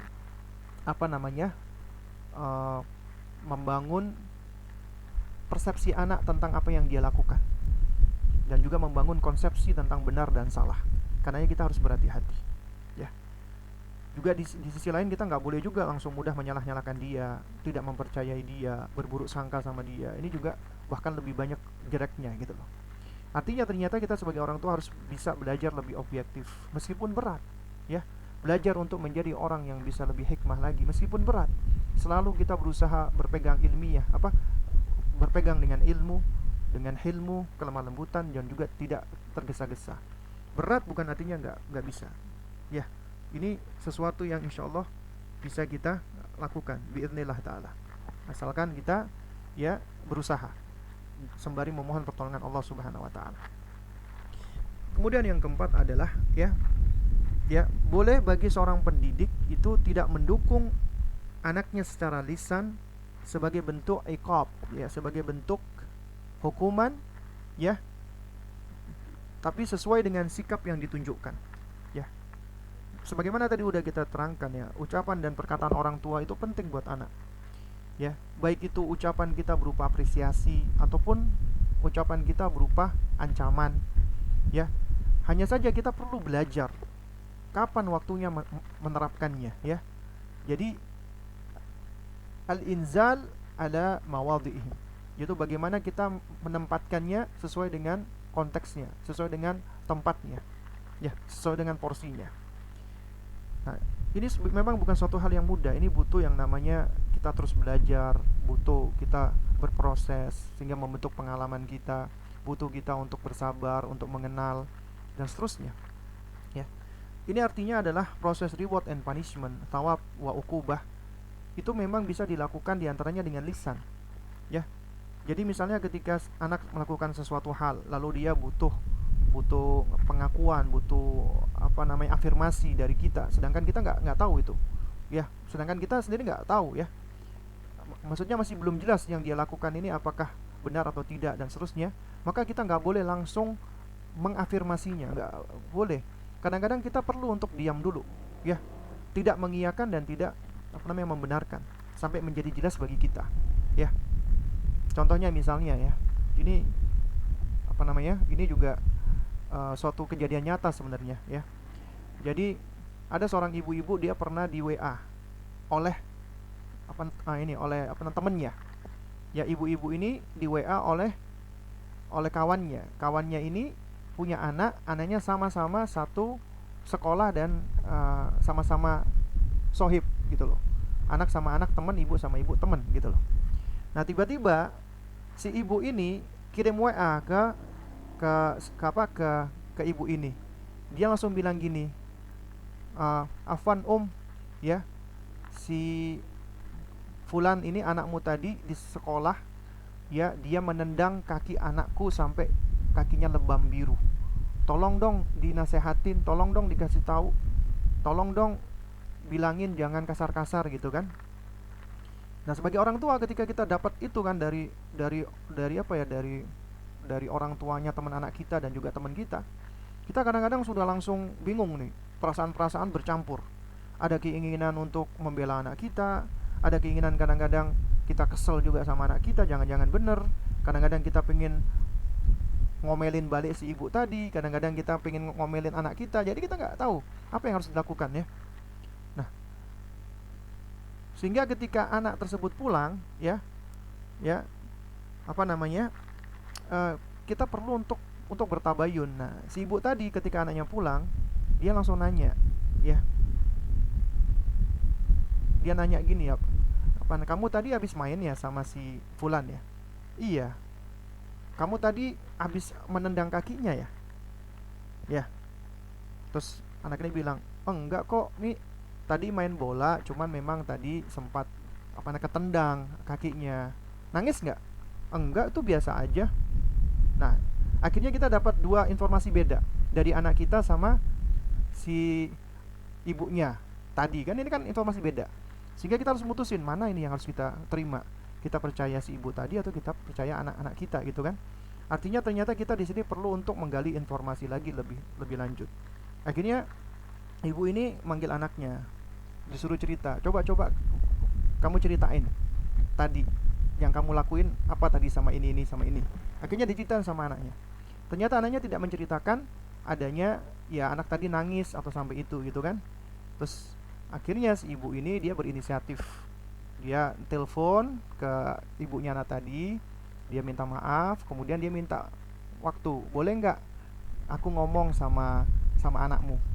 Akhirnya ngomong dia sama itu via telepon. Terus dijelasin kalau gitu, saya uminya ini kata gitu. Gimana? Kabarmu baik ya, sehat ya? Dia ngomong baik-baik. Nah, kemudian ketika digali akhirnya si anak ini cerita, ya. Ternyata ada yang miss di situ. Jadi anak ini cerita, cuman mungkin ibunya nggak begitu mendengarkan, langsung sudah ngomel-ngomel, ini kok kakimu kenapa biru ini, gitu kan. Anaknya pulang nangis, kakimu kenapa biru. Akhirnya dia ceritanya nggak usai, ibunya ngambil kesimpulan salah.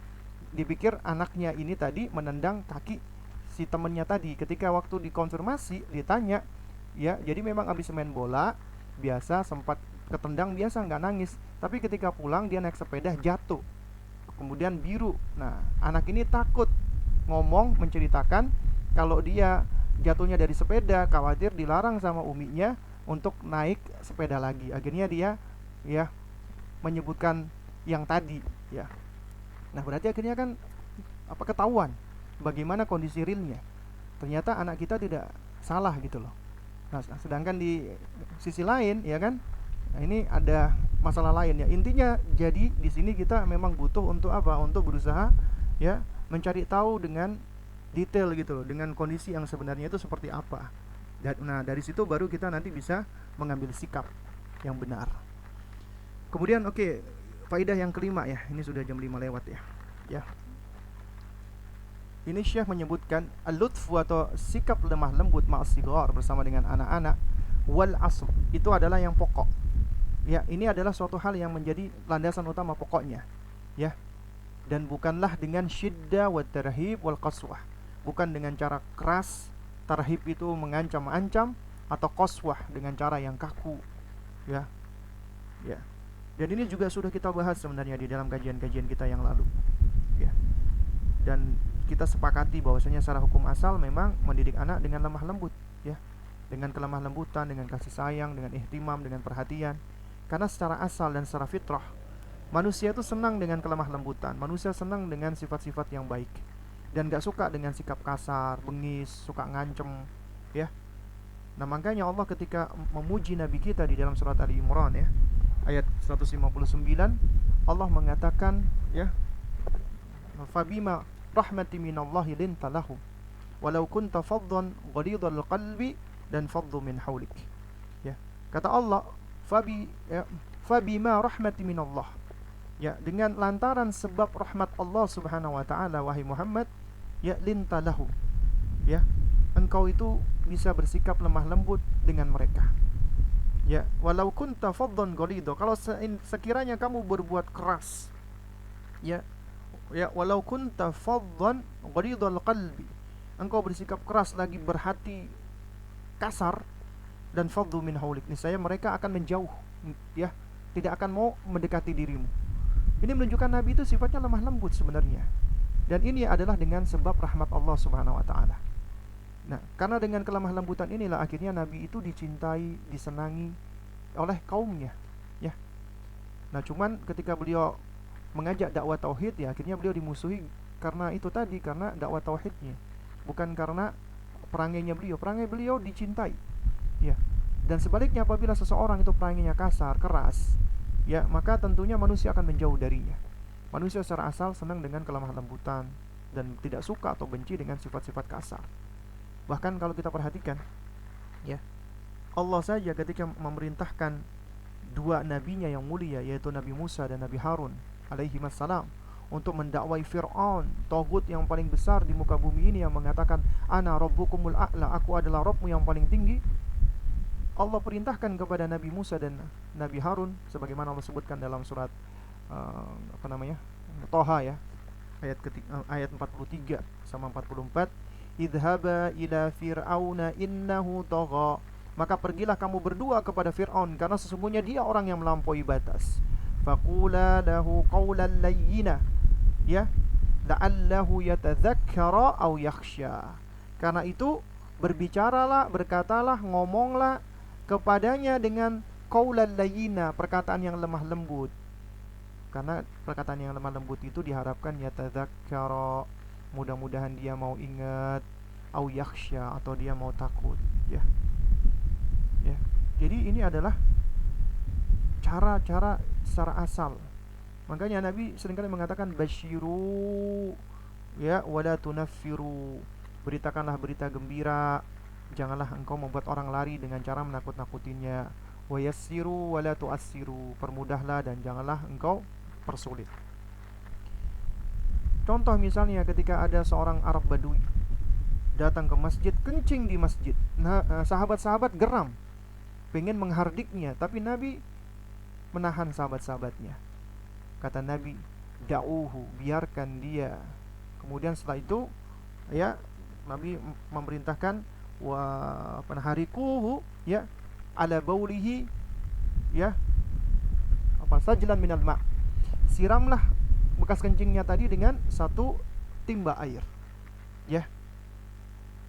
Nah, lalu kemudian Nabi mengatakan fa innama bu'ithtum muyassirina wa lam tub'asyu mu'assirina, sesungguhnya kalian itu, ya, diutus atau diperintah untuk mempermudah, bukan untuk mempersulit, ya.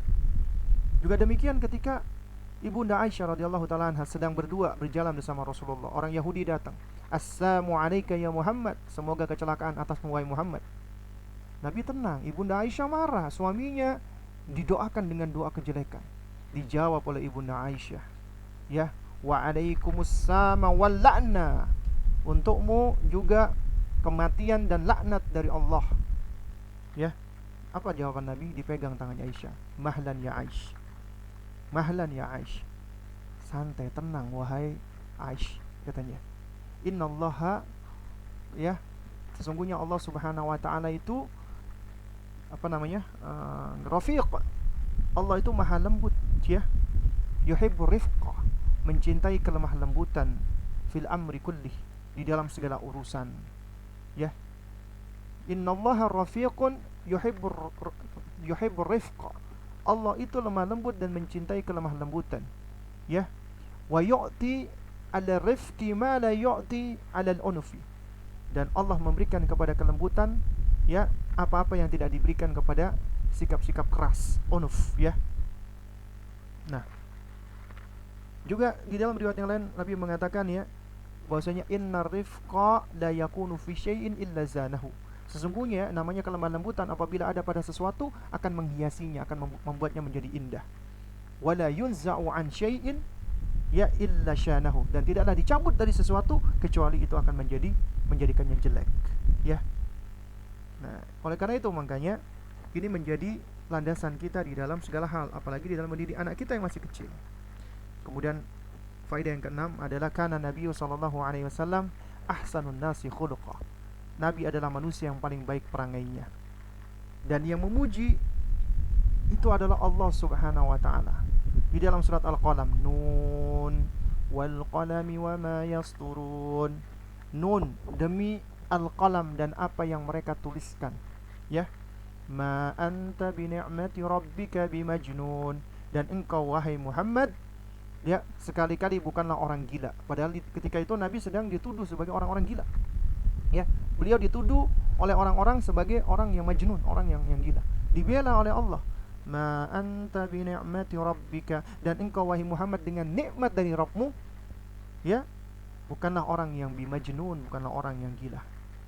Kemudian Allah jelaskan, Allah puji dan Allah terangkan kelebihannya beliau dan juga sebagai penghibur beliau.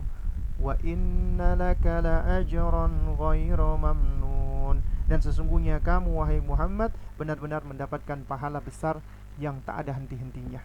Ini dalil akan adanya ya pahala jariah.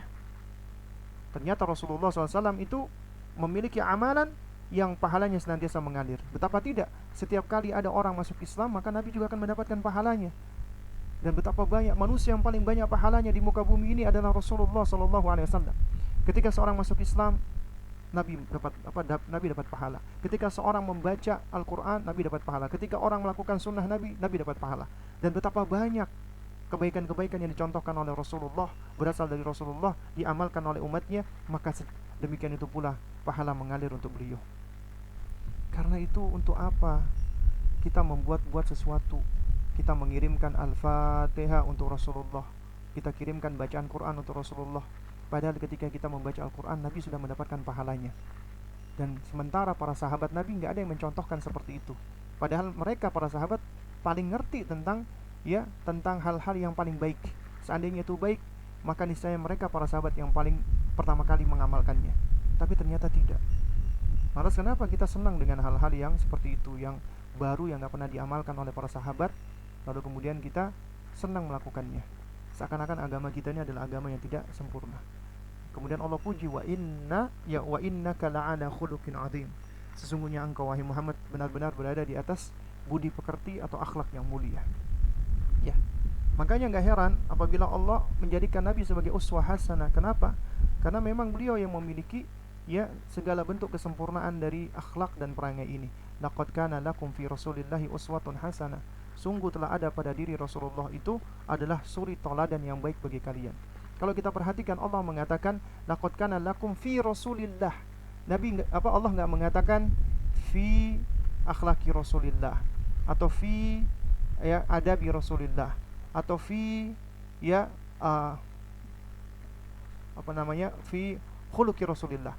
Allah enggak mengatakan sungguh telah ada pada akhlaknya Rasulullah, sungguh telah ada pada adabnya Rasulullah, sungguh telah ada pada perangainya Rasulullah. Enggak. Tapi Allah menyebutkan fi Rasulillah, di dalam diri Rasulullah. Artinya di dalam diri Rasulullah, semua apa yang ada di dalam diri Rasulullah itu adalah teladan buat kita.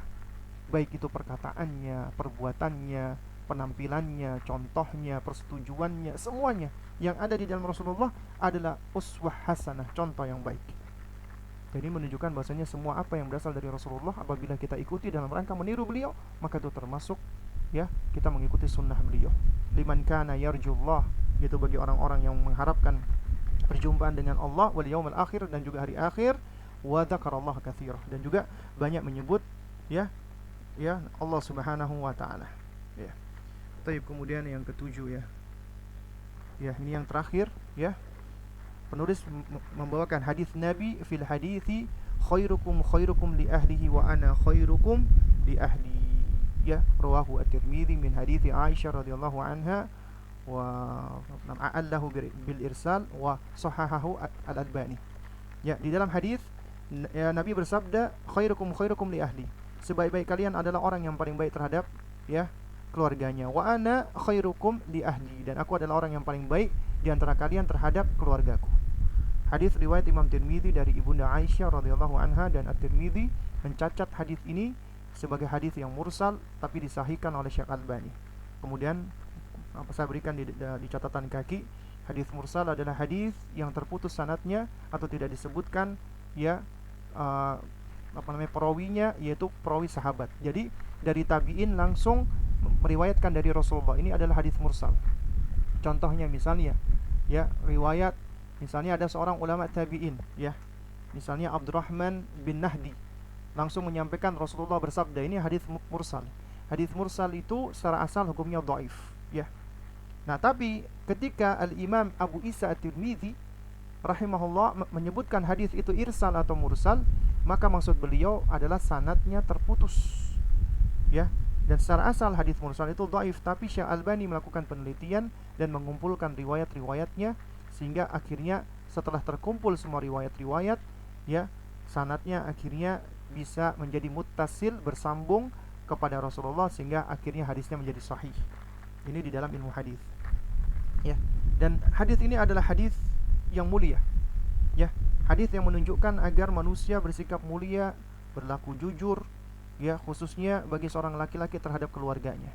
Ternyata di sini Nabi menjelaskan orang yang paling baik di antara kalian adalah paling baik terhadap keluarganya. Ini sebagai peringatan betapa banyak orang-orang yang menampakkan kebaikan dengan teman-temannya, dengan orang-orang lain, tapi ketika dia berada di keluarganya, dia orang yang bengis, dia orang yang kasar, dia adalah orang yang tidak baik. Makanya ketika Anda ingin melihat kebaikan seseorang, maka lihatlah bagaimana dia di dalam keluarganya.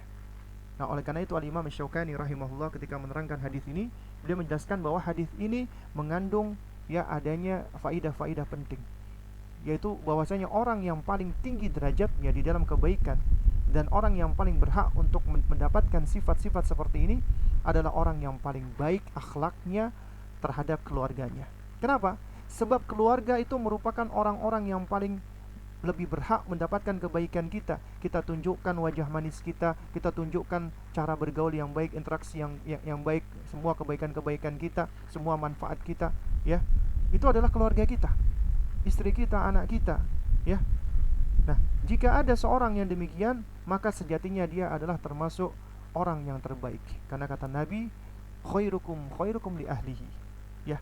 Tapi jika sebaliknya, ya, jadi di sini ada mafhum mukhalafah, pemahaman terbaliknya, apabila dia buruk terhadap keluarganya, ya, dia orangnya pelit, bakhil, nggak mau perhatian, nggak menyayangi keluarganya, tidak memperhatikan keluarganya, ya, bahkan bersikap kasar, mudah memarahi, membentak-bentak, ya, kemudian, ya, sementara dia terhadap orang-orang lain bukan keluarganya dia baik, orangnya lunak, dia menampakkan kedermawanan, maka sejatinya ini adalah orang yang tidak baik. Meskipun dia menampakkan kebaikan, tapi di tengah keluarganya dia adalah orang yang buruk, ya.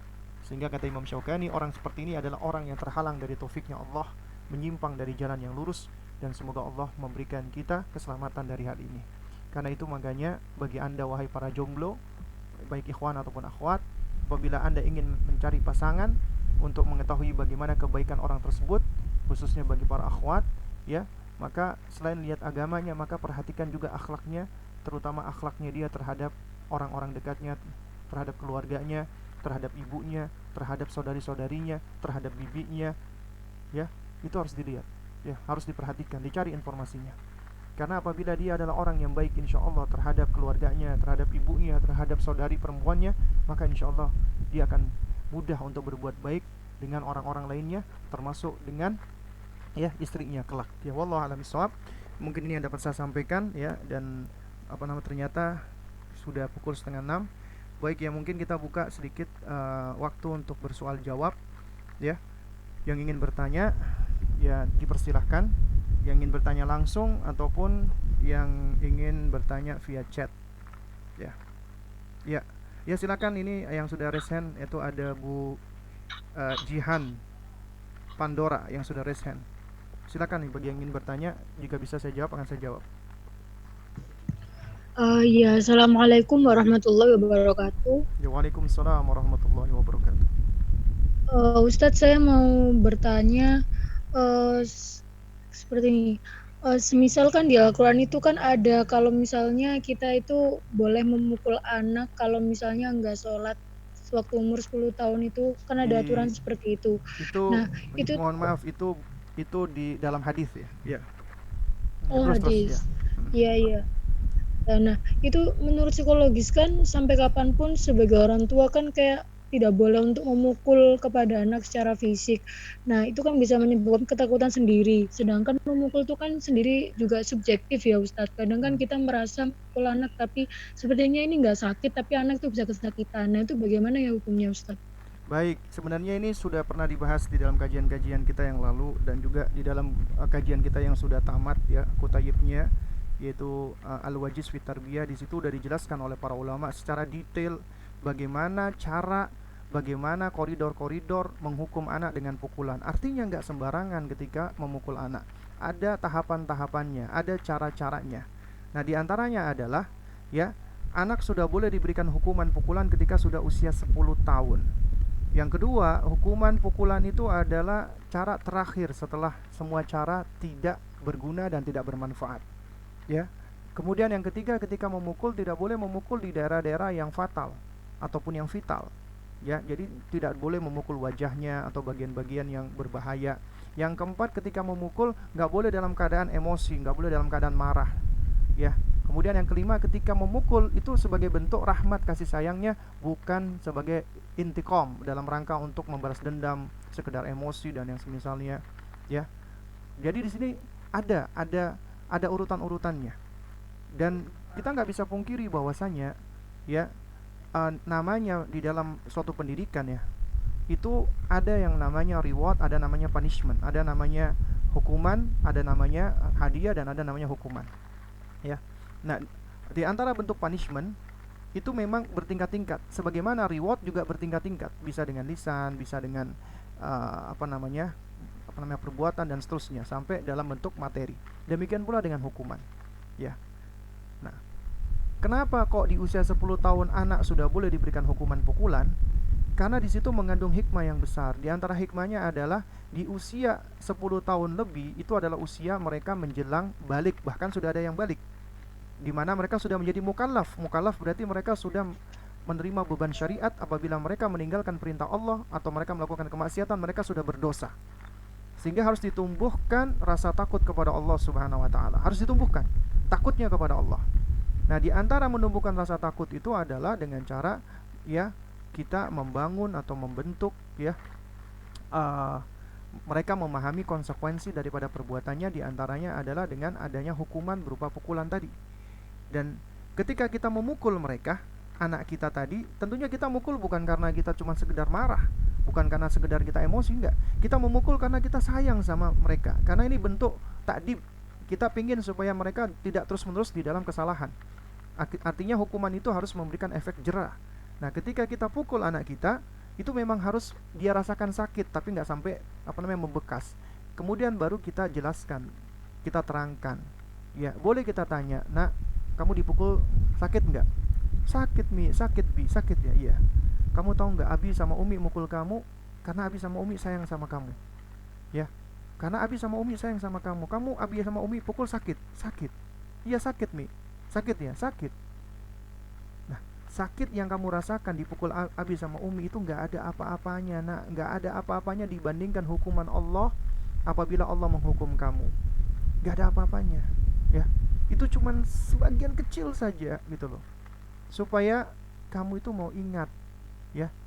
Karena sebenarnya hukuman yang paling berbahaya, hukuman yang paling yang patut kita takutkan, khawatirkan itu adalah hukuman Allah Subhanahu wa taala. Nah, itu dalam rangka membangun khasyah, khaufnya anak agar mereka takut kepada Allah Subhanahu wa taala. Tapi membangun takutnya mereka itu sebenarnya memang di usia yang lebih yang lebih tepat, yaitu di usia 10 tahun. Mereka sudah bisa ditakut-takuti, tapi jangan di usia dini. Usia dini malah jangan kita takut-takuti, tapi seharusnya kita tumbuhkan agar mereka cinta sama Allah, ya. Kita membangun image yang positif ya, tentang Robnya, tentang Tuhannya. Allah itu maha baik, Allah itu maha rahim, Allah maha rahman, Allah maha ghafur, ya. Itu yang seharusnya kita lakukan. Nah, jadi ini menjadi kaidah-kaidah di dalam pendidikan. Dan ketika kita bicara tentang masalah pendidikan, agama kita sudah memberikan